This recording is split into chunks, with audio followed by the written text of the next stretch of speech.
everybody. We just have a couple of like details to take care of for a few minutes. It'll just be a few minutes that I'll cover this stuff, and then we're going to have our Q&A. So any questions that you have for veteran CMIs, get those ready for you to ask them. And so that'll be coming up here in just a second. Just wanted to cover real quickly, health insurance is always a big question, isn't it, these days? And we cannot provide health insurance for you. You're technically volunteers with the VGCT or with Texas Baptists. And even if we could, the insurance that we have to offer is quite expensive. And so we're counting on the vast majority of you still being covered on your parents' insurance. And every year, that's usually the case, maybe with an exception or two each year. And in those cases, I see that Joel is on the call already.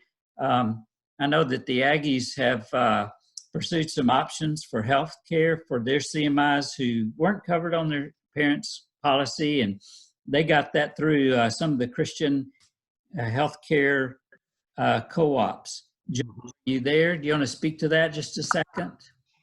Yeah, that's exactly what some of our guys have done. And there are a number of different options out there, and there are more and more people doing it, so you can get some good references from people. And so, and if any of those guys want to call and ask us about it, we'll be glad to give them some more. Okay, ideas. good. Yeah. So, Thank you, Joe. It worked well for our people. So. Okay, good deal. So if you have any questions about pursuing that, you can call Joel at the Aggie BSM. Robert, that's what I use. I don't have insurance through the BGCT. So if they also, I can recommend what I use and what I've researched too. Okay, great. Super. There's two sources for you to check with, inquire with, in case you need that. But we do provide for you an accident policy.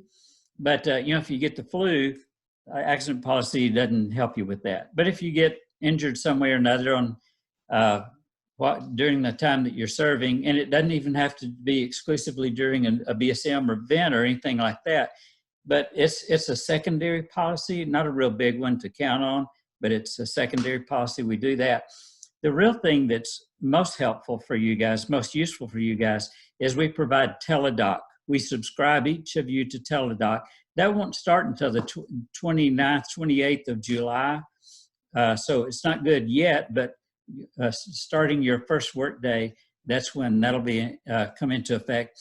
And I've used them before. I have usually an annual tradition, get allergy, and then I get an upper respiratory infection, and then I call Teladoc, and I tell them what my symptoms are, and if they feel like it's warranted, they can even prescribe a prescription at my local pharmacy. And I do have to pay for the meds, but the call is free. And so you will get all the information in July about both of those, the Teladoc and the accident policy. But those are a couple of things that we can provide for you. And I'm really glad that we do, that Texas Baptist can do that for you all. So with that preface already behind us, we have great experts among us. And these are Maggie Hartman. Wave at everybody, wherever you are, Maggie. There's Maggie. And we have Ashley Marshall. Ashley, where are you? Wave. Must be on the other screen that I'm not seeing yet. We also have Meg Craig. Hi, Meg. Meg is a former CMI. And we have Jessica. Where are you, Jessica? Must be on the other screen also. So I don't know how many of you get everybody on the same screen at once. I don't. I have two different screens. I have to keep going back and forth. It's 3 screens now. And so, but let's do it. Let's set it up this way. Let's pretend we all are in the same room and that we have these 4 ladies in front of us, and they're sitting on stools, and they are either current CMIs or CMIs that were CMIs, and now they're either associate directors or assistants, BSM assistants. But each of them have been in your chair. Each of them has been at interview weekend and had the questions that you would have, and they have the experience behind them. So we want to just open up the floor. And when we do this, when we're all together in the same room, it's usually a pretty lively discussion. So try real hard not to let this venue mute you. Just go ahead and whatever questions that you would have for them, these are your best people you could possibly ask. And so I'll just open the floor now. Unmute your mic, ask your question. You can direct it to one of these in particular or to all of them in general, and they can answer all of them or whichever one would like, and we'll do it that way. Is everybody up for that? Okay, let's do that. Who has the first question for expert CMIs? I have a question for anyone, any of the CMIs. So earlier, Clayton talked about how we needed to be very good stewards of our time and willing to lay everything aside and just having a balance between like healthy balances between how much we are able to give and willing to give as much as we can, and how we should have healthy boundaries about where to draw the line. I don't know if I explained myself, but yes, good, great okay. question. And every CMI will have to deal with that. So ladies, let us hear from you. Are you wondering about like how to do that? I'm sorry, Yes, your experience in how you figured that out. Yeah, it's like trial by fire. Mm-hmm. Like most things, I feel like as a CMI. But I think something that I began to do is just kind of realize that was just a year of completely like devoting my time and energy and effort into our students, into sharing the gospel, into being on campus, into meeting as many people as possible. And like one of the things we talk about at RBSM is like sometimes there's seasons of our lives, and like sometimes we run really hard for certain seasons and we rest for certain seasons. And so that year, like we ran so hard until October pretty much.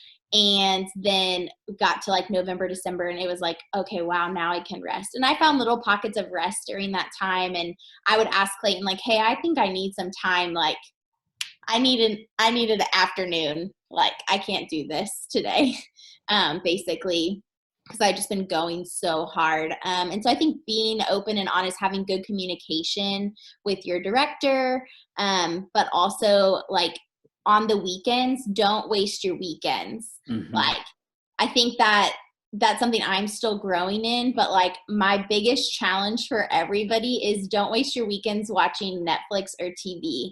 Like spend a majority of your time like reading or figure out what you enjoy and what you love doing that's not TV, and spend time like resting in the Lord. You should Sabbath every week.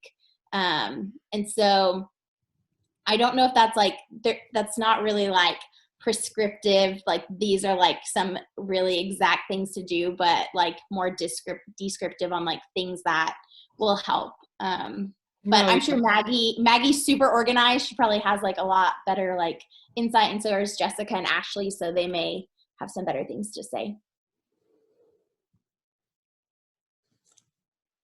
Let me also, Warren, I don't know why I didn't think of it before, but Warren was also a former CMI, and now he's a director. So take your seat among our panelists also, Warren, okay? If I may just drop that on you right now. Thanks. I can represent the male population. Go for it. Something else that I do for like resting is like, I like having structure to my week. It makes me make sure that I actually get everything done that I'm supposed to be getting done. And I'm a person that like is really busy a lot, and so I find it hard to like sit still. And so I built that into my week.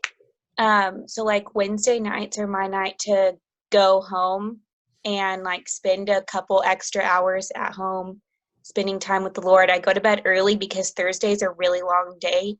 I take a shower on Wednesday nights. Like I just like care for myself, like call maybe like a personal friend that doesn't live in the same city as me, something like that on Wednesday nights. And like my students know that Wednesday night is my night at home.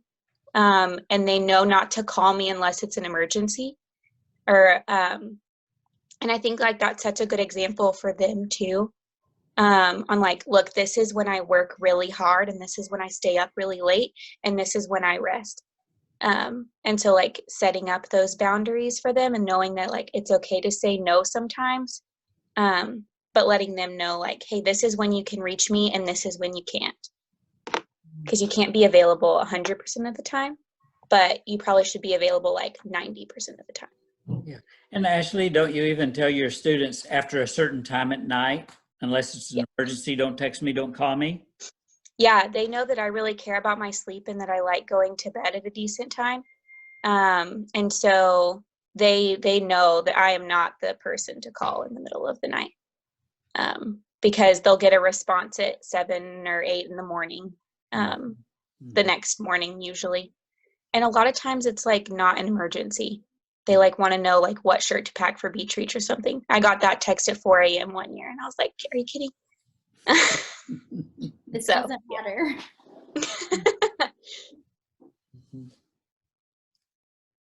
I'm going to speak to the extroverts that are signing up for CMI, because Sabbath and rest looks different for us because we're recharged by being around people.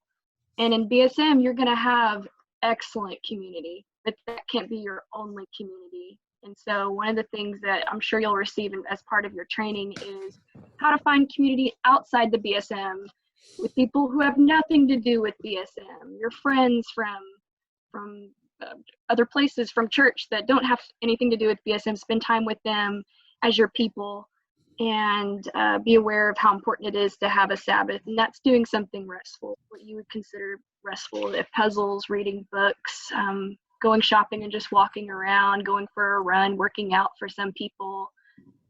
For me, it was just, I always have to, I'm like, I just took a test on psychology today and I scored 94% extroverted. And I hate being alone. Like if I'm going to read a book, I better be in a room with someone else while I do it, you know? And so it was hard. It was trial by fire, figuring out what Sabbath rest looked like for me as an extreme extrovert. And you do kind of figure it out. You do have to have boundaries because your students and your BSM staff can't be your only community. And so that's where church friends, if you don't have other community, go find one because you're going to need it outside of BSM.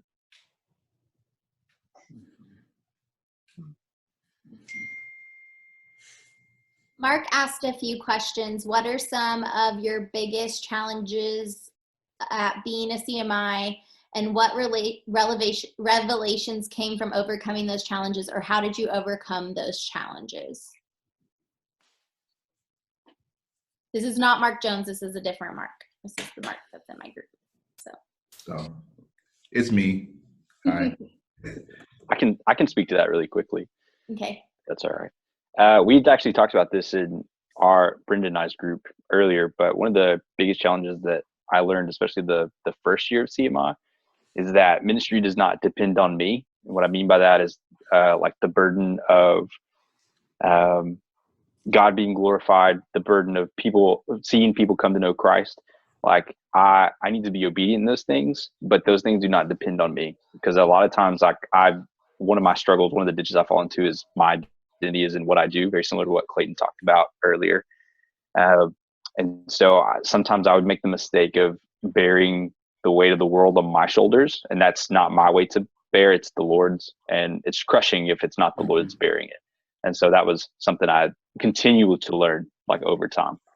So. And y'all have a mantra at the Charlton BSM, do you not? Let's celebrate obedience, and we'll also celebrate fruit, but those are two different celebrations.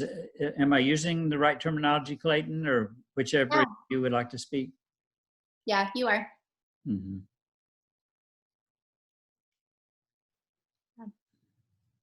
I think some of like my biggest obstacles, hang on, I got to pull up some of my biggest challenges were like CMI like brought Okay, so like you hear about like marriage shows you how selfish you are. Like a lot of people say that, and like they talk about that. CMI just showed me like a lot of areas that I needed to grow in my faith and in spiritual disciplines. And so the Lord taught me a lot about like spending time in his word and doing that not for the BSM, but because I like love the Lord and because he is my savior. And like I learned a lot about my identity. And so like you're gonna be doing so much for other people, but I guarantee you will learn so much about yourself as a CMI and the areas that you need to grow in. And so just like seeking help in that, and also taking time, like I think this goes with the time management stuff, like taking time to work on those things as well. So I definitely feel like everything that Megan and like that Megan and Warren said, for sure. Ministry is going to show you like how terrible of a person you are. And to like be prepared for that. It's really great, but it hurts a lot. yeah. And I think something that like I realized was I thought that like as a CMI, it meant that I had to be a perfect role model for like our students, and that I had to look the part, be the part, like, and be as perfect as possible. And if I wasn't perfect, I shouldn't let anybody see it. And I did that for like maybe a semester, and I realized that like it was having really negative impacts, not only on me because I wasn't letting anybody in, but on my students, because they like, you never want your students to look at you and think like they could never get to where you are. You want your students to look at you and say, man, I could do that too. I think that's a really big part of like our job, is to empower our students to feel like they can do ministry wherever it is, whether they're a CMI and go into full-time collegiate ministry, or whether they become a church planter somewhere, or whether they go into marketplace ministry. You want them to feel empowered and like they can do things. And so like acting perfect all the time puts yourself on a pedestal that they think they could never reach. And so letting them know that like, hey, sharing the gospel is scary for me too. When I told a student that, she like freaked out because she thought it was so easy for me. And it's not super easy for me.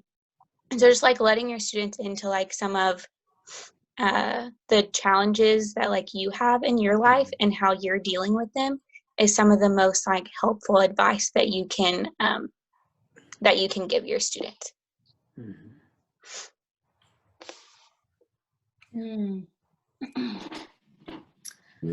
Yeah, let me just comment on what Ashley just said. Vulnerability is really encouraging to our students. Perfectionism is discouraging to our students.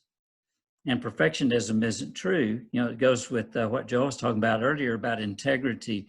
If we're posing to be perfect, it's not helpful because we're not being honest, and it's discouraging to our students. But I like what you said, Ashley.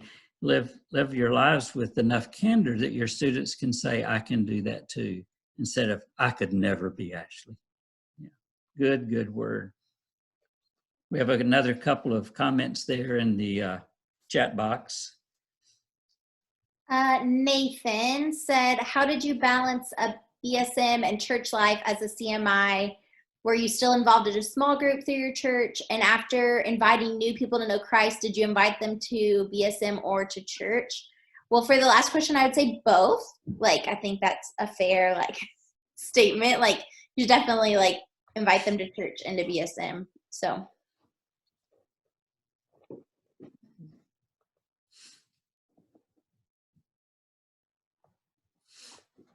Any of our other people want? I mean, I think for me, people. Yeah, okay. Like being involved in church during your time at CMI requires a lot of intentionality, just because you will be very busy and you will have late nights and that sort of thing.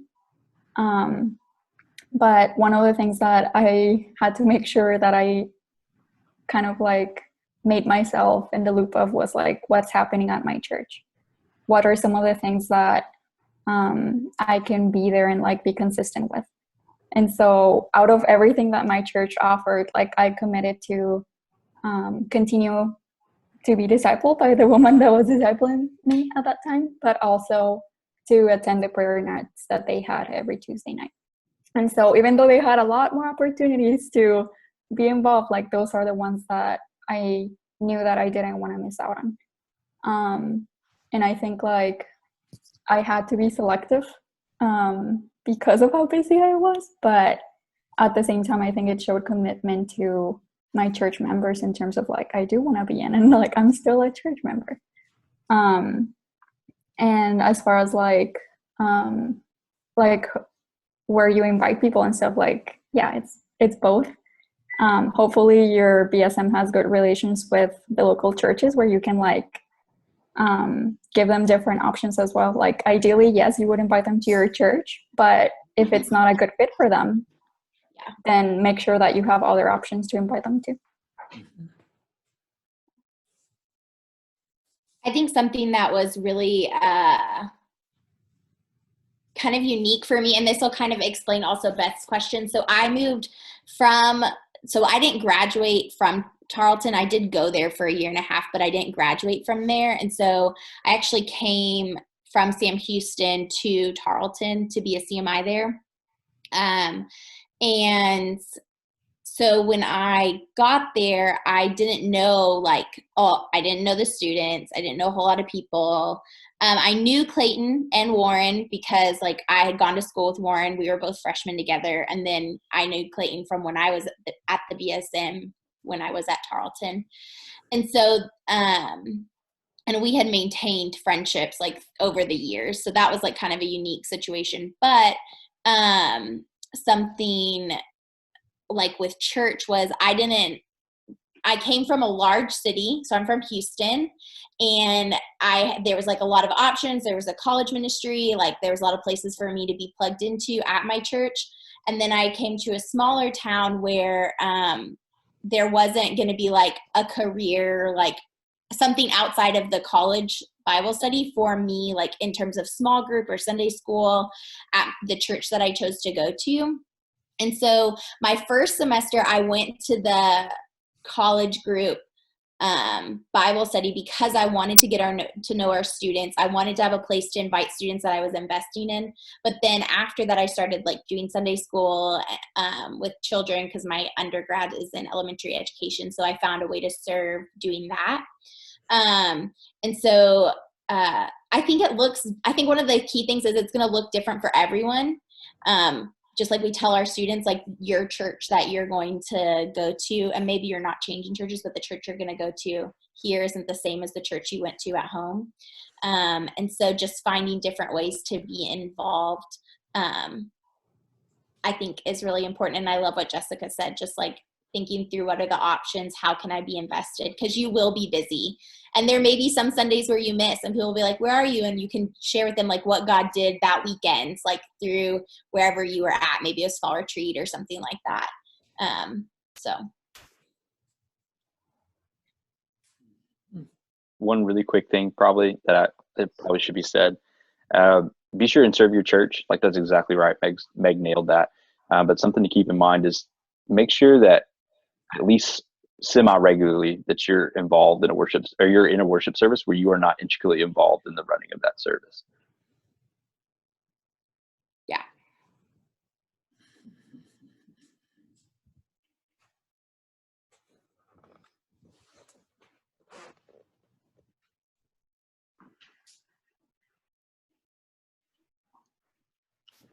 Yeah, the age-old question of how do you transition from student to staff member when you stay at your own campus? You guys can speak to that. Some of you can.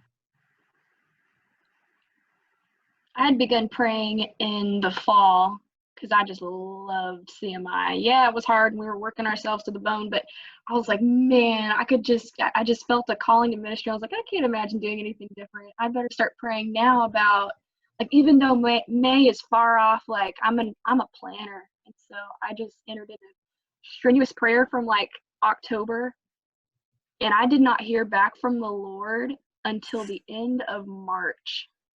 And I started freaking out when I was getting there because I'm a planner, and I was like, hey, Lord, like, do you want me to stay with BSM or start looking at a different ministry? What do you want? And it was strenuous prayer. But by the end of it, God did open a door, an opportunity, because at first there wasn't exactly a position for me at the UTA BSM. And so I was praying about going to another campus, and my director had encouraged me to pray about and consider serving as an assistant on another campus. And that was just something that I wrestled with, and I just talked to the Lord about it. I asked a bunch of people for advice, people who had been CMIs and then became staff members.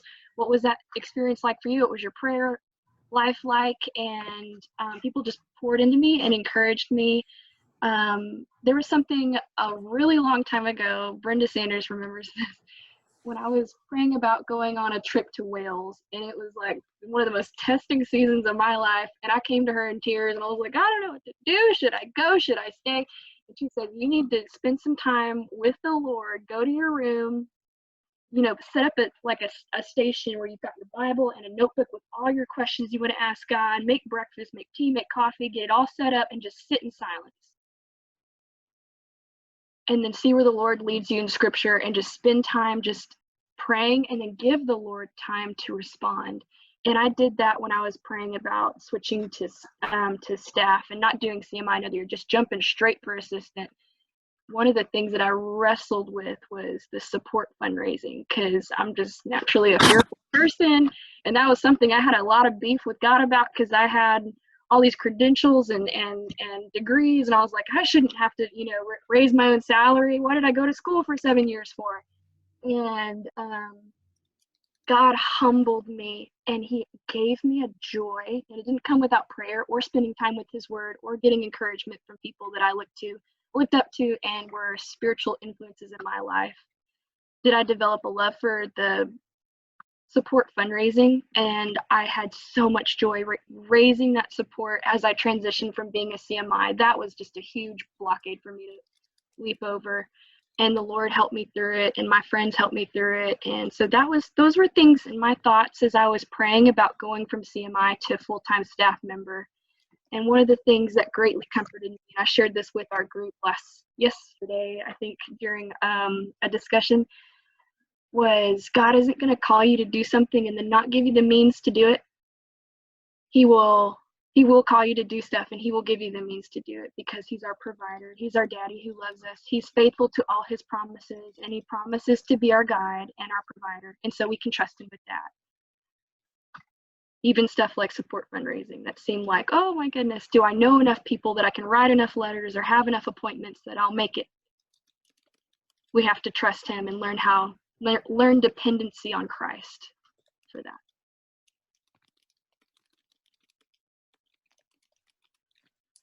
I Wanted think your comments, Maggie, to be a segue to more comments about the support raising. If each of you would just say one thing, offer one word of advice for everybody else about the support raising process.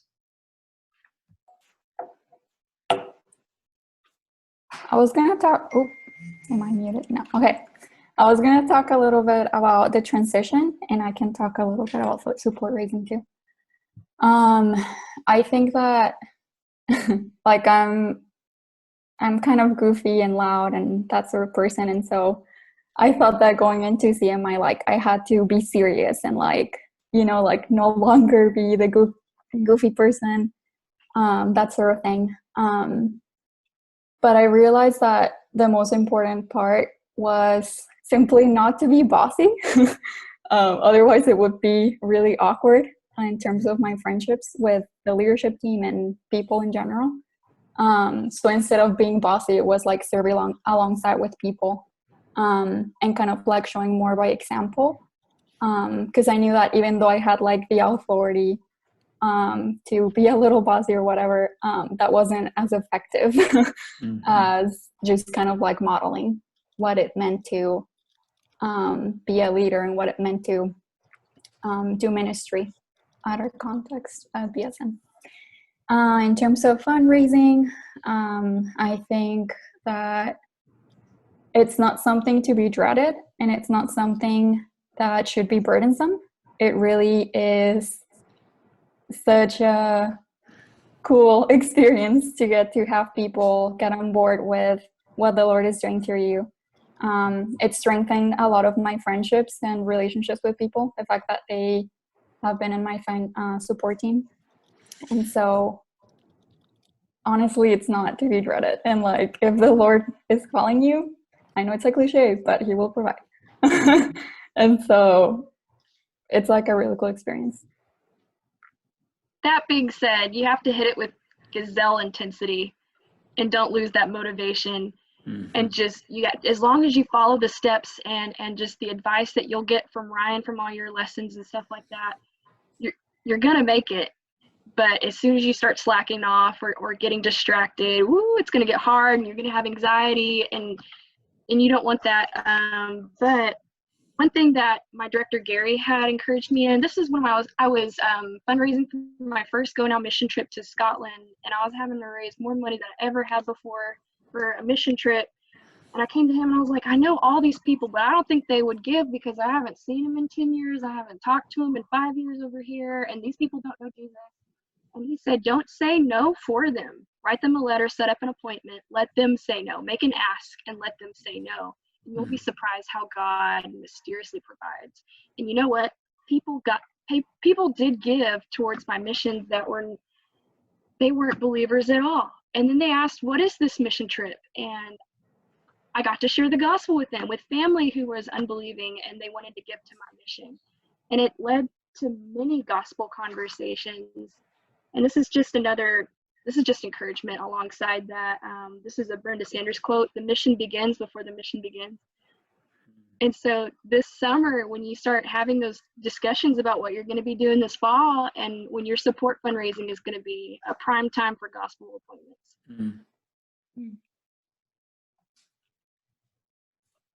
I think something else with like fundraising is when you're looking at like how you're going to raise the money. I think I would think about like some sustainable fundraising things, which means finding partnerships with people, not necessarily like I'm going to sell this thing. The selling of the things is really good and will provide for you for a year, but what happens next year when you do it again? And you have to make more stuff or sell more things, come up with more ideas on top of your busy schedule. And then what happens when like you do it for a lifetime and you have to raise like 10 times more than you had to fundraise for being a CMI? And now like a bake sale is like, that doesn't really do anything towards your overall goal.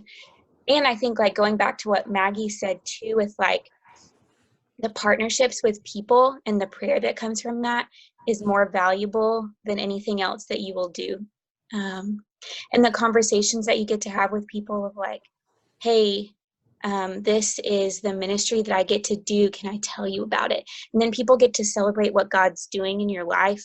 And that is such a valuable thing that could be missed out on if it's definitely the harder thing to do and the more awkward thing to do. It's like sitting down and asking people specifically for money. But if you look at it as like inviting people into what you're doing and partnering with you, instead of like, hey, can I have money? Nobody likes that. But if it's, hey, listen to this cool story, could you partner with me for X amount of dollars? Like, I think that will be such a cool experience in a way that you get to bring people into what you're doing. You said everything I would say.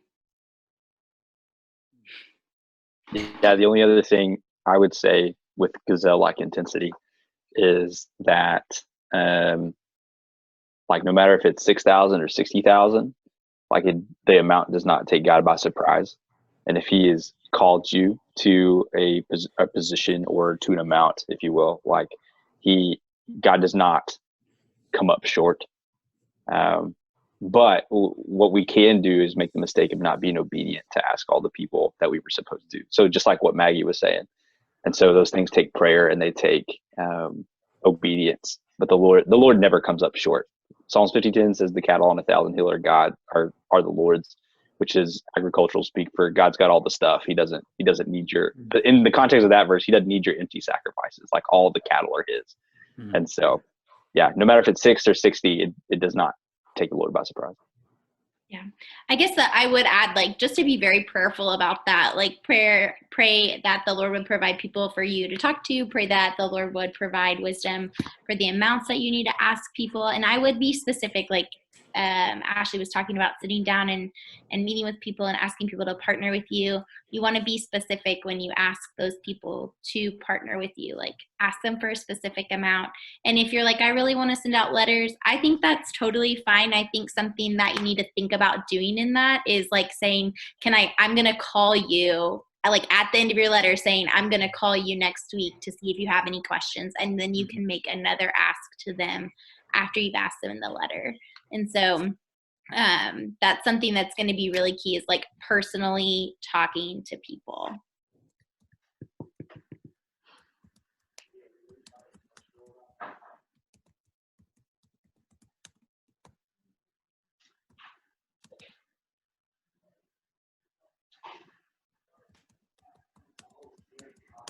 One other thought about fundraising is how to view resources in a godlike way. And if you think about it, everything we have is the Lord's. Our bodies, our time, our resources, our money is the Lord's. And it's about how we, faithfulness and obedience to Jesus is about how we tie those things back to him, because they're already his, and we're just stewards of those resources. And so as I was trying to cross a mental block of asking people for their resources, I think Ryan had corrected me one point. He says, Maggie, you're not asking for those resources. God is asking for those resources. You're just the messenger presenting a need to someone else and saying, hey, here's this need. Would you like to tithe to the Lord in this way? Are you being called to tithe to the Lord in this way?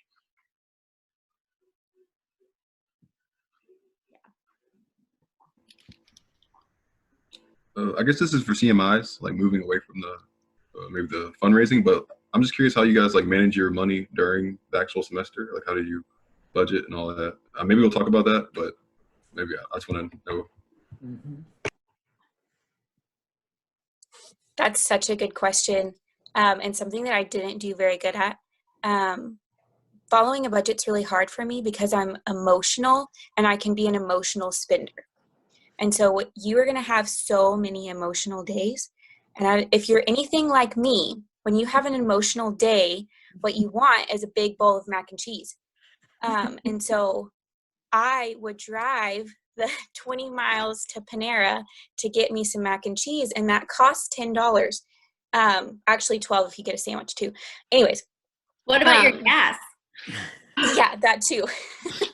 And so I think, like, you know, being aware of how you spend money, and setting up like accountability in place for that, budgets in place for that. For me, like, I had to put myself on like a cash allowance for eating out, because I would use that to make myself feel better sometimes. And like allowing yourself to like spend money, like don't feel bad about like needing things. I think so. It was something that like either Ryan or Meg talked about like earlier this week when we were talking about like support raising and stuff, was like, your job is worthy of its wage, first of all. And second of all, like, just because you're a Christian doesn't mean you should go without, just because like you should be like hurting for the Lord or something. And so like, yes, your money is provided by other people, and so use it well. But also like, don't feel bad about spending it on a bowl of mac and cheese every once in a while, as long as you're not spending money that you don't have. And so I think like, be aware of your spending habits and set up accountability in place for that. Yeah. I did not learn this as a CMI because I did that really poorly, like just like Ashley said. But you should have a budget. Like I know it's not a lot of money. I know $750 is, you're like, well, I got a degree. Yay. But like I love I think about this story a lot when Jesus tells the parable about being faithful with little. If you're faithful with little, God will entrust you with more. And I think that that's really true. And I'm really thankful for the Lord's grace in my life because I have not been faithful with little and the Lord has given me much. But I think have a budget. Like you should have a budget. Even if it's like you're only budgeting your tithe and your savings and like a little bit of spending money, like you should have a budget. And there's lots of great like tools and apps for that. I would highly recommend do not get a credit card and do not spend money on a credit card, like as a CMI, like because you don't have enough money. It's not a lot of money. You're not making a lot of money. So, yeah, I definitely think that having a budget is really important. And you should still tithe out of that and save out of that. I one of my favorite things was I love to be generous with that with our students. So like sometimes like Clayton was like, you can take students to get coffee or whatever, but like I wanted to treat them, not the BSM. And so like I would use sometimes my own money to do that. And so like it's sweet to like even budget some of that money because it wasn't that I was like, oh, I want to buy this for them. It was like the Lord has given me so much, I want to give back to them as well. So yeah, Robert, that's a really great app, the Every Dollar app. That's what I use. Mint's also really good. I've heard Mint's really good. I've not used that. I just recently looked into a new budgeting app. I won't tell you about it because I haven't used it yet, so I don't know. But yeah, create a budget.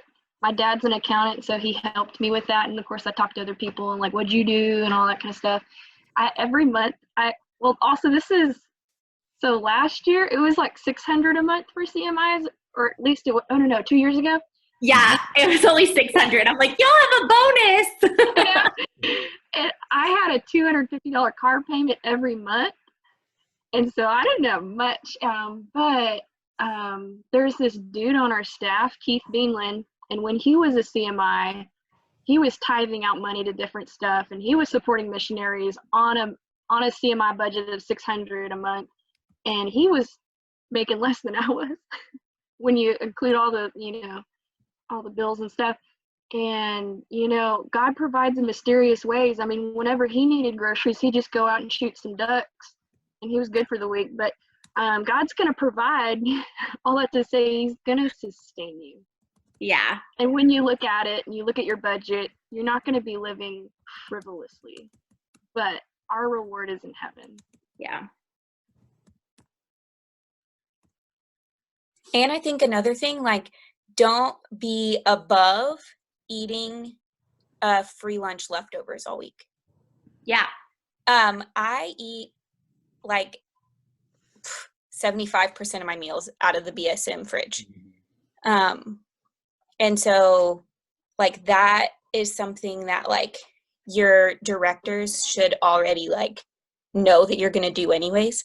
And like your students like should know, like something that we do at Commerce BSM, sometimes we'll have like a lot of leftovers, but our students know that that's for the CMIs first. And so they know not to touch it unless they have permission to, or if we just have like some crazy overabundance, because sometimes churches bring like so much more than anybody could ever eat.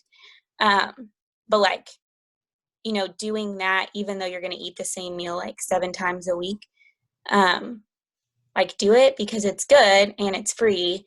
And that's budgeting your money well, because then you can do stuff like what Meg said, like you can take your students to coffee and pay for it. That is so fun to do. That's like my favorite budget line is like generous blow money, kind of like money I get to spend on whoever I want, whenever I want. Like that's my favorite thing. And guys, that doesn't change. Speaking for other staff here, you're always going to have a budget, or your expenditures are always going to fill how much you make. And to choose to eat like the Bullion family eats off the leftovers at Charlton, so that we can give generously, and that's just one of the things. So we're never above free food.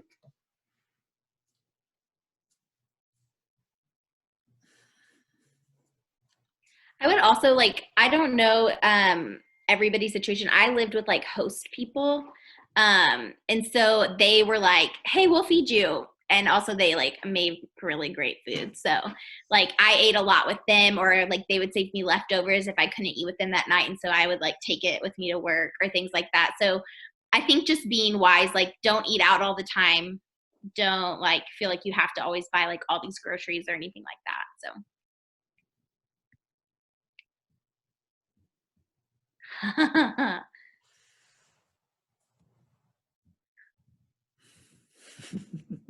Just That's go ahead such and a budget it. Just budget it in. Yeah. I didn't do that, and I had to pay. So you should budget it in. Something that my mom got her first degree in accounting. And so something that she has found is, as a self-employed contractor, volunteer, stipend person, you are you basically have your own business for tax purposes, kind of. And so you can write off stuff like mileage that doesn't get reimbursed through Go Now or BGCT. You can write off if you take a student to lunch and buy them lunch. You can write off buying books or office supplies or stuff like that. You can write that off of your taxes, and it will severely decrease the amount of taxes you have to pay, by several $100s, if you just keep up with it. But you have to keep receipts, because if the IRS hunts you down, you have to be able to prove that you spent that money where you spent it. And so if you keep up with receipts and keep up with mileage and stuff, I kept up with you can't count your commute. So from your house to the BSM, you can't count that, but you can count from the BSM to the coffee shop. And so I counted up driving from the BSM to the coffee shop, which was only a mile. But if you do that 3 times a day, that adds up to a lot. And so you get to write that off of your taxes too. So just keep up with that kind of stuff. It'll help you out a lot. I would also recommend, I know Maggie's dad's an accountant and Ashley's mom has accounting background, but, and I don't know about Jessica, but Warren and I both went to the same church, and we have a friend that, he's an accountant. He owns his own accounting business. And so I was like, Mike, can you help me with this? And he was like, yeah, absolutely. And totally did my taxes for me. And so I would not in a selfish way, but if you know somebody who's an accountant, you should have them do it, because it will be simpler and you will probably get money back, what Ashley's saying. And I would save all your receipts and things like that and count your mileage and stuff. So.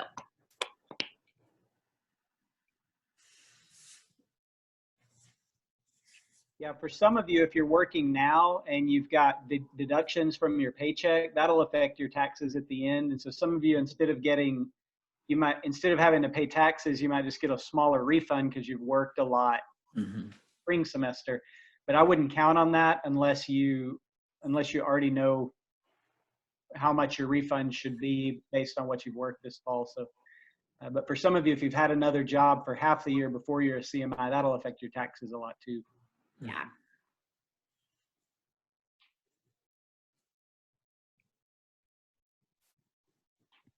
So we check our Facebook and our email every day. I check my bank account every day for several reasons. One, I want to know where I'm at. I used to work at a bank, and so I check it every day. And then also, I don't trust vendors to have charged the right amount to my account, so I'm always checking and seeing. One other thing, most banks, I did this when I was in college. I had an automatic transfer for like my car payment and some other things. And so you can set up an automatic transfer for that $53 a month or whatever it is that you need to put back to go from checking to savings after your direct deposit goes in. Then you don't have to worry about it. You know it's going into savings. As long as you don't touch it, it'll be there in March when you need it.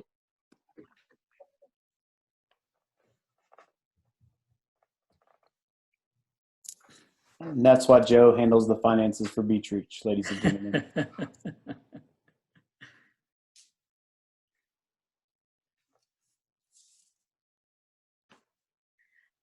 If money stresses you out, like that's something, I know that we're still talking about money, sorry, but that was something that I was like, it was not handled well in my family. And that really affected the way I spent money and the way I budgeted money. And so you should have a friend, like talk to somebody who does their finances well and befriend them and like get help. If that's not like a background that you come from, because I talk to our seniors about this, like as you graduate from college, like whether you move into continuing to work on staff with BSM or church staff, or you go into a marketplace job, the amount of money you make will increase from the $750 stipend you get. And so learning how to manage your money well now with the little will help you when you have to manage more money. And you'll be able to give more and care for others more with the finances and the resources God has given you if you manage your money well. So.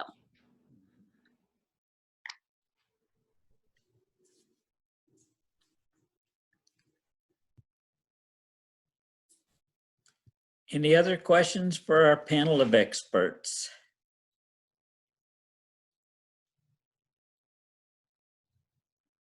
I thought Gary was raising his hand. I'm not gonna lie. He went like this. To talk about over Meg. I'm wondering what have you learned most from discipling students individually? That is a really good question. I'll quote something that I said in one of our discussion groups already, but you can't possibly hope to have successful ministry if you're not in the Word every single day. You just can't hope to be successful. I mean, it was like a stark contrast the days that I started it in the Word or didn't like start my day in the Word with Jesus. And something that encouraged me to do that and made me do it like every day was something that Robert had said when I was signing on as a CMI. And he had quoted Psalm 119, 105, which is, your word is a lamp to my feet and a light to my path. Mm-hmm. And God is faithful to his promises, and he's promised to be our guide. And he's going to be the light that's going to show us which way to go and how to do our ministry. And so that was, that played a huge part in any kind of successful activity I had in a discipleship relationship. Was we're called to lead by example. It's a discipleship and evangelism lifestyle. It doesn't end when you leave the BSM and you're done at work or whatever. You're every hour of every day, you're that follower of Jesus. And so part of what stuck with me, the people that encouraged me in discipleship, Pootie and Caitlin used to work on our staff, is they led by example in everything that they do. And when they were done at the end of the day from work, they were still discipling me because they were still followers of Jesus and they were still disciple making wherever they went. And what Jesus did with his disciples,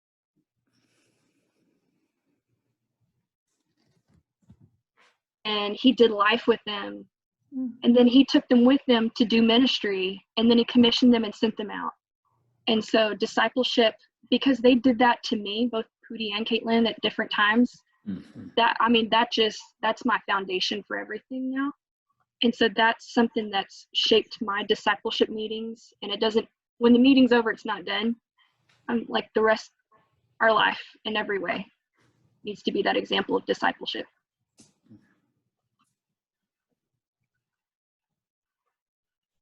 I think the biggest thing for me, so I did CMI 2 years in a row. My first year of CMI, I think I met with 6 guys, and by December I'd lost 3 of them.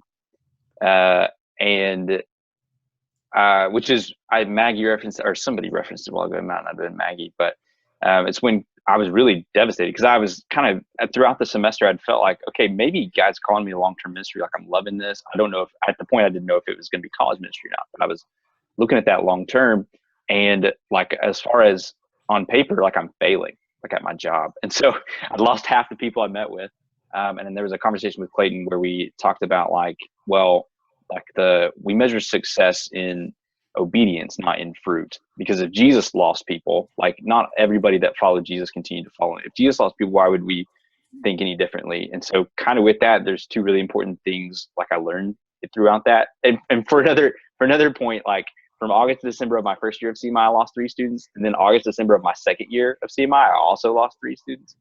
My first year of being a director from August to December, I lost 2 students. So I'm getting better. But like the two big things that I learned in that was one, like if success is measured in obedience, the question I need to ask myself is not how are my disciples doing, but did I say all the things that God asked me to say in those relationships? Because especially that first semester, 2 of them I could answer yes to. Like I said the things that needed to say, and this particular student didn't want to give up on that sin. But there was another one I hadn't called that out, and so that's on me. And so like that's one thing. The other thing is like you cannot, as I was saying earlier, like someone's obedience is not on your shoulders. Like if you've done everything the Lord asked you to do, then you can't assume that you're going to have a better track record than Jesus. That in fact, it's prideful to think that you're putting too much of God's work on your shoulders instead of letting the Lord be the Lord. And so that's a reoccurring thing that the Lord continues to have to teach me because I keep picking up stuff that's not mine to carry. Discipleship has been one of the things that has been like as a CMI, that was like my first ever experience doing that in terms of like, I didn't come from a BSM that was happening at, or that like I had been discipled. And so I like did not know what that was like Maggie's story. She like had some really incredible girls, like women, like investing in her and teaching her. And I had somebody that did that in high school for me, but not in college. And so a lot of it was like learning what does that look like, learning how to be consistent every week with the girls that I was meeting with, and kind of what Warren said, learning how to say the hard things, but doing it kindly and with grace and love. That was also, I have like a big story from that, but I'll tell y'all later that I had to learn that through. But I think that learning how to be consistent and having a strategy going in, but then also what Maggie said, it doesn't end. Like, it's not something that like you have this meeting, like 1 hour meeting, and then like it's over, like that's it, and you won't invest in them anymore. You're not going to. Like, we should constantly be thinking of how to care for and love and disciple, whether it's the girls that we meet with or other students that we're around. Like, we're constantly doing that. Whether you're going to do ministry long term or you're going to be a marketplace worker after this, like, we are always making disciples, and our goal should be to make disciples who make disciples, so that the whole world can hear the gospel. And so I think definitely having a strategy, but also what Maggie said, like, it's not over at the end of that hour. So yeah, I think something else too that like I greatly learned through the people that I meet with is like they're a great source of accountability for me. And so like, yes, I have somebody who disciples me every week, but I also like, you can't ask your students to do something that you're not already doing yourself. And like, you can't speak from experience that you don't have. And so that was something that like I've asked my girls to do for me too. And it kind of goes back to what I was saying earlier with like not letting your students think that you're perfect. Is like letting them be accountable for you and hold you accountable for things as you're holding them accountable for things. And and like making sure that you're doing what you're asking them to do. One of my girls one time thought that because I gave them homework, that meant that they could give me homework too. And I didn't tell them that they couldn't do that, because that's not a thing. They can definitely do that. And so like it actually turned into like this really beautiful thing where like I would give them homework and then they would turn around and say, well, Ashley, I want to see you do this because you said you were nervous about it. And I was like, shoot, man. But it was just a really cool experience that like you can be mutually accountable to each other because y'all are both maturing Christians.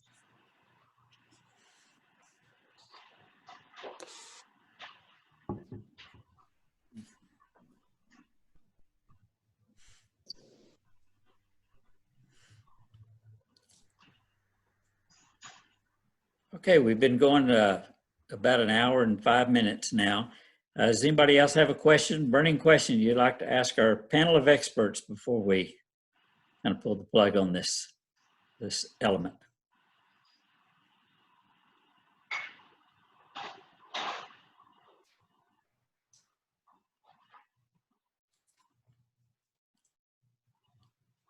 I'll take that as a no.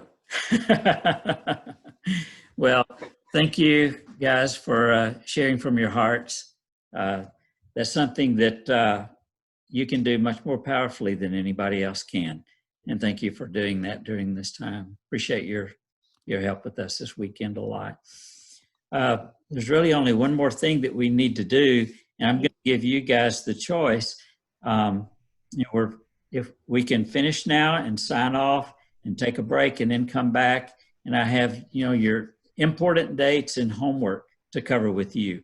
Would you like to sign off and do that, or would you like to go for 10 or 12 more minutes and then be finished? That's up to you guys. I'm flexible either way. Finish.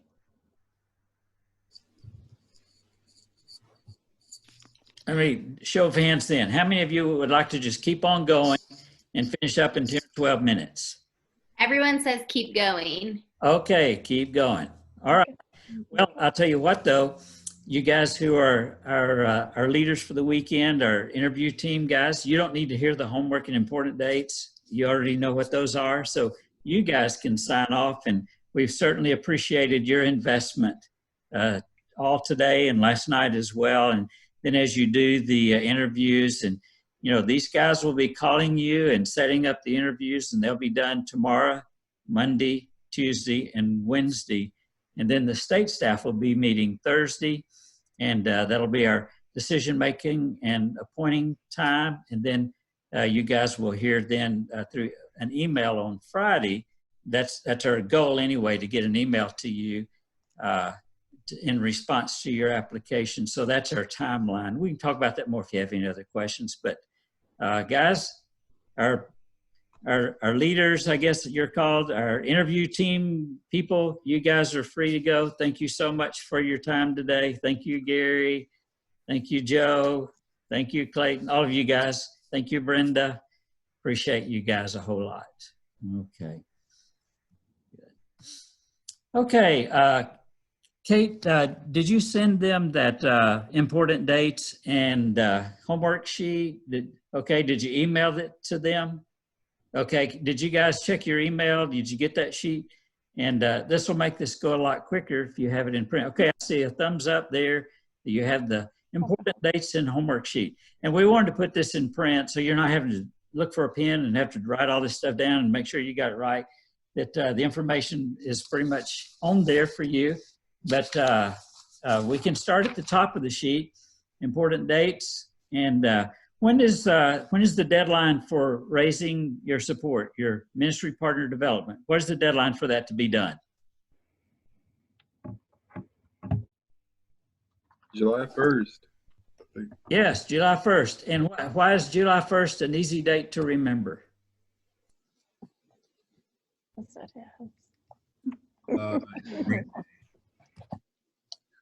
It's Canada Day, everybody. July 1st is Canada Day. Yeah. So July 1st is that date. And it's also my son's birthday. That'll probably be the easiest way for you to remember it, right? That's exactly why.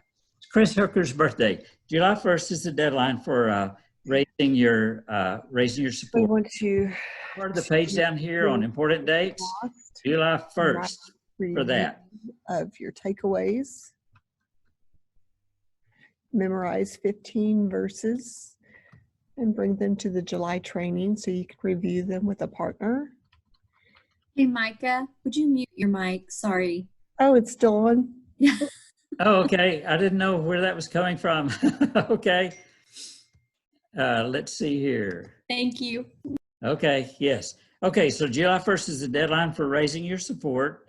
And, it's $4,500 for the year. If it's only a semester that you're raising for, it'd be half of that, which would be $2,250. Am I doing the math correctly? I think so.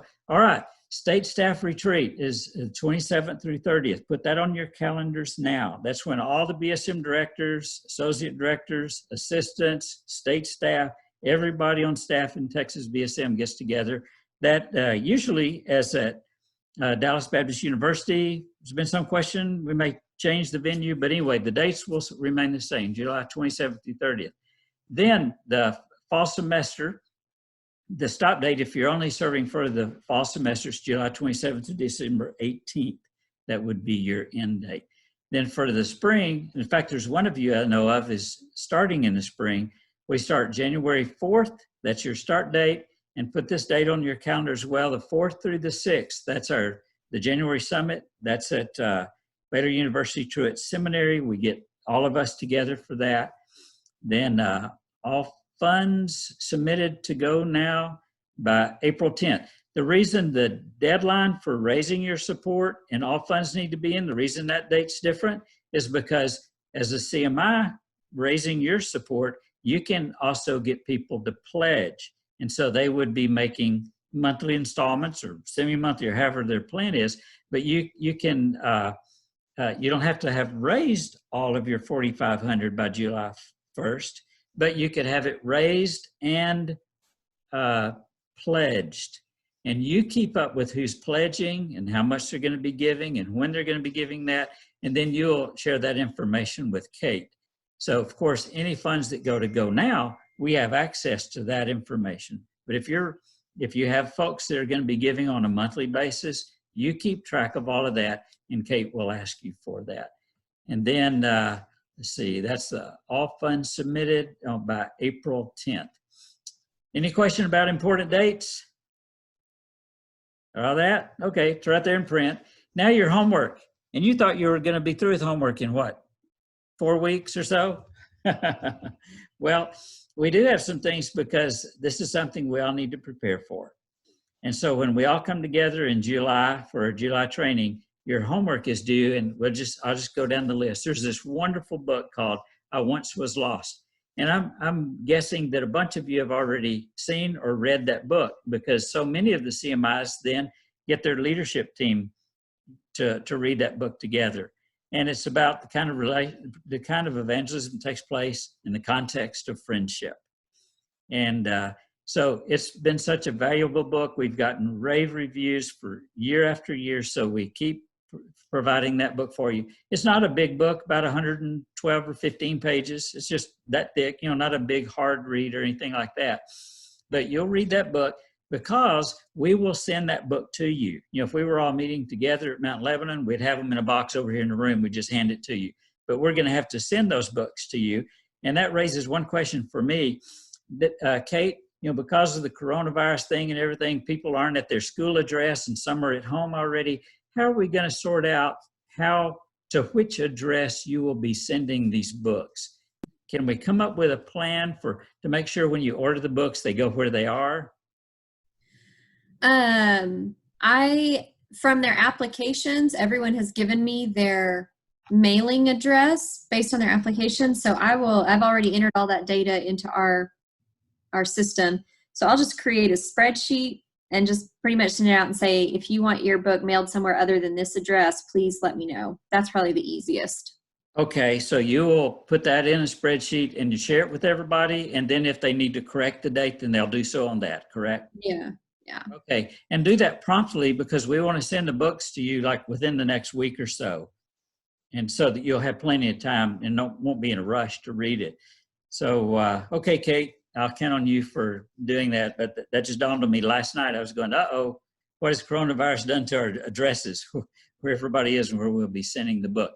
But after you read the book, you write a brief summary of your takeaways. We don't want you to regurgitate the whole book in your summary, but just what are your takeaways from that book? What you want to take with you when you put the book down after you've read it to apply then for next year as you're serving as a CMI. So that can be brief. And then you would bring that with you to the July training meeting, and we'll get in small groups and you will share with each other what your takeaways from that book were. Got it? Okay, so that's the first of your homework. Read I Once Was Lost. Well, it's actually the second, the Ministry Partner Development, MPD. So there's 2 items. The next one, scripture memory. This year, our CMIs really did a great job with their scripture memory. I don't know if you've noticed that in them, but we ask you, a lot of you served as Go Now missionaries, and so you were given 15 verses to memorize, to bring to you with orientation, already memorized. You're going to be checked on there. And they were assigned verses. There were 15 specific verses. In this case, we won't assign those to you. In fact, Kate will send you a little deal about scripture memory that I wrote some years ago. And on the back page of that is just a list by topic of some verses that you may want to pick from. But you already may, if you were a Go Now missionary, those were valuable verses for you. You've kind of let them go cold. You want to get those sharp again, you can do those over again or add some others to it. In a word, you get to pick. There's 31,102 verses in the Bible. Pick 15. And when you run out of verses to pick, you let me know and I'll give you a prize. But one of the ways that I keep myself accountable in my scripture memory as well is when anytime that we're together, when I make my visits and come to your campuses and you're doing an outreach together and you've invited me to come and I do that with you, or I've just imposed a visit on you, then one of the things that I'll do when I'm there is I'll give you my verses and say, okay, check me. And then I want to check you. And just a warning, it's really awkward when I'm the only one who has verses. And so if you have verses too, it can be fun. But if I'm the only one with verses, a little bit awkward. So pick 15 verses, get them down pat, bring them to the July meeting in a way that you can be checked without having to find the Bible and look them all up. In other words, whatever your system of memory is, if it's an app that you would like to use, Scripture Typer is a good app for scripture memory. I'm kind of an old school. I write my verses on cards and I carry them in a little packet in my back pocket. And so I have mine written out. You may want to write them on index cards or whatever your system is, doesn't matter. But have some system so that when we're together at the July meeting, we'll do this each of the days that we're there. You'll get with a partner and we'll check each other on our verses. And then when I make my visits throughout the year, we'll check each other then too. So 15 verses. The last one, and I've already heard some of you reference it.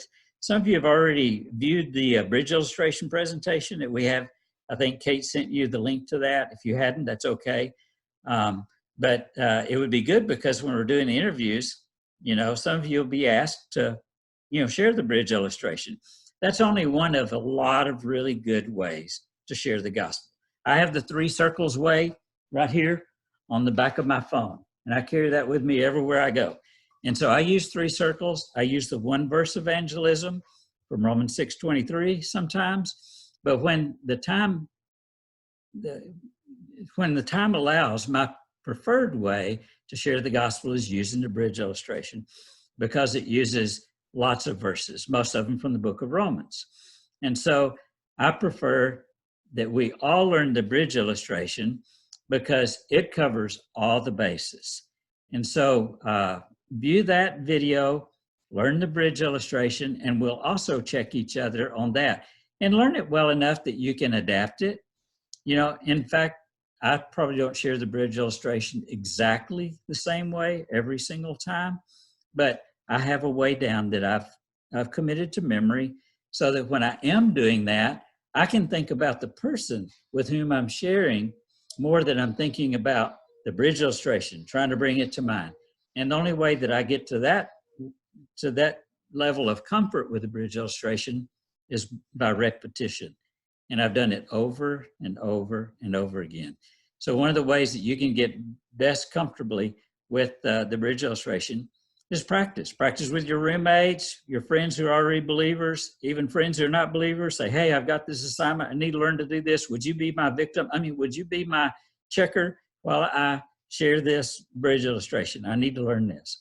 And so learn the bridge illustration too. That's your homework on top of the rest of the homework you have between now and the time you finish up school. Any questions about the homework or the important dates? Hi.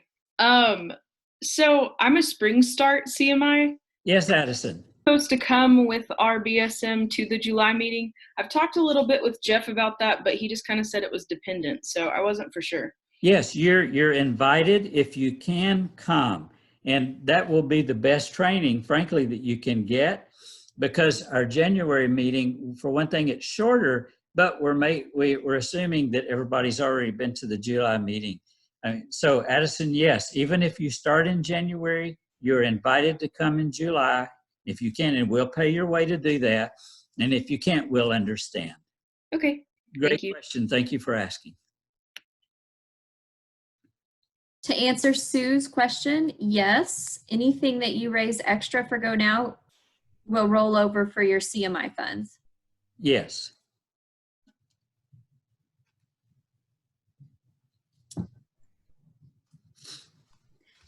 Hey, Robert, you want him to text you? Have you asked? Yeah. Thank you. And Kate has created a Facebook page for us. That's ready to go now, right, Kate?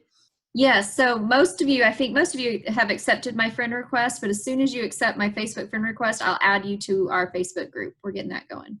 Mm-hmm. And the reason we do that, we realize that Facebook is for your grandparents. And you guys use, other social media more. But that's one of the venues that we can use just to post relevant information. We also have on that site access to some of the training things that we provide, all of the documents, the dating guidelines, the homework sheet. We'll have all of that there on Facebook as well. But if you're not on Facebook, just for us, go ahead and just do it. And then I think everybody's on. I think I didn't have a problem adding everybody. Okay, good. Good deal. I guess that's gone full swing then. The pendulum has swung back the other way. But accept Kate's friend request and she will get you and invite you to be on that page with everybody. But yes, blow up my phone.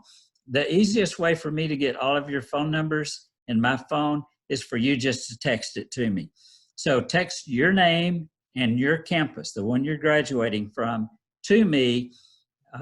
You can do that right now, and then I'll sort it all out, and I will enter you guys in my whatever it's called, in my phone. I'll have you in my phone.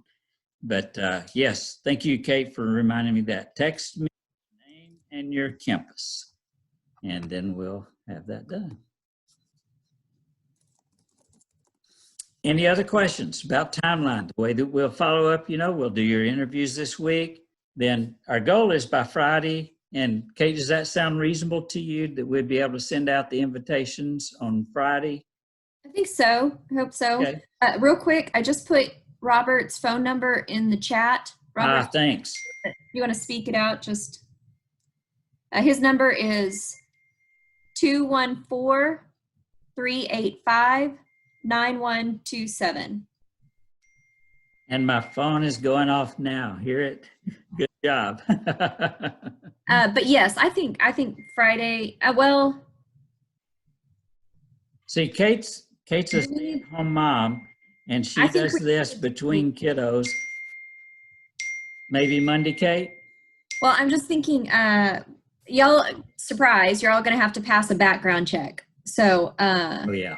Do they need to pass that before they get the official appointment? Yes, let's do that. So it'll be a couple of days or 3 lag then, right? Yeah, I'll try to send those out Monday. So I can't appoint you until you pass the background check. So when you get the email, do what's required of you right away. Yeah. So if I ever had any like past drug arrest or cartel dealings, that would disqualify me, right?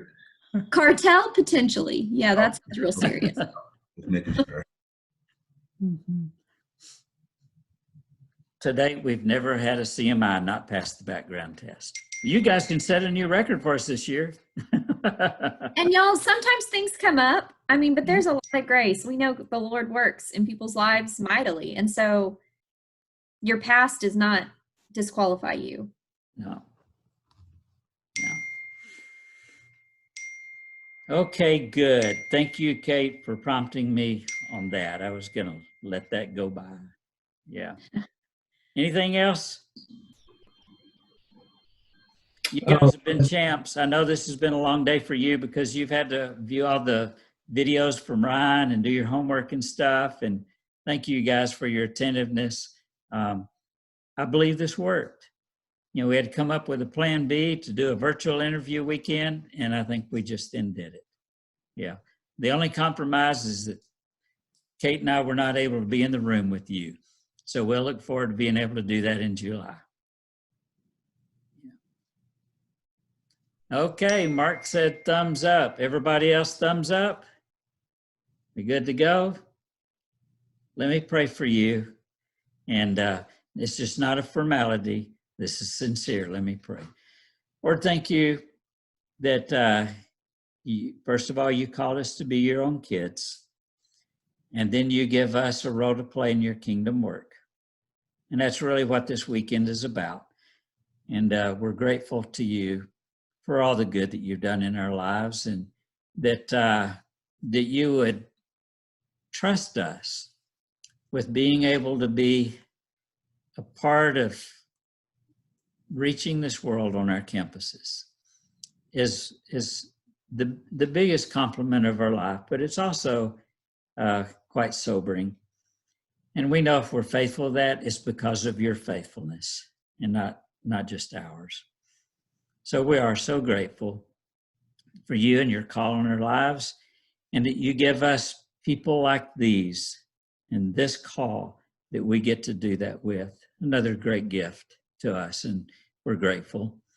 So Lord, as the interviews take place in the next 4 days, that you would speak clearly to us, to all of us, so that we would know with clarity that this is something that you're calling us to do, and not something that we would just do out of convenience.